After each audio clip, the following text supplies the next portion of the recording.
काळूबाईच्या गडावर एका भक्ताला जो अनुभव आला तो ऐकून तुमच्या अंगावर काटा येईल. जेव्हा चोहोबाजूंनी संकट येतात तेव्हा आजही धावजी पाटील मदतीला धावून येतात का? ही काल्पनिक गोष्ट नाही, तर एका भक्ताने प्रत्यक्ष अनुभवलेलं सत्य आहे. त्याआधी तुम्ही व्हिडिओला लाईक करा व कमेंटमध्ये श्री काळूबाई लिहा. स्वागत आहे अदृश्य संरक्षाच्या कथेत. एका रात्री एक भक्त मांढरदेवीच्या गड उतरताना रस्ता विसरला. अमावस्येची रात्र होती. कोल हे ओढदत होते आणि भीतीमुळे त्याचे पाय लटलट कापत होते. अचानक अंधारातून एक पांढरे कपडे घातलेली, हातात काठी घेतलेली आकृती त्याच्या समोर आली.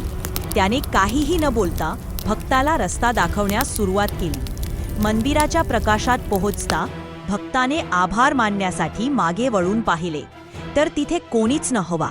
फक्त जमिनीवर उमटलेली पांढरी राख आणि घोड्याच्या टापांचे आवाज होते. त्या भक्ताला जाणवले की तो मार्गदर्शक दुसरा तिसरा कोणी नसून साक्षात धावजी पाटील होते, जे आजही काळूबाईच्या भक्तांचे रक्षण करण्यासाठी गडावर पहारा देतात. तुम्हालाही असा काही अनुभव आला आहे का? कमेंटमध्ये नक्की सांगा. ओम काळेश्वरी.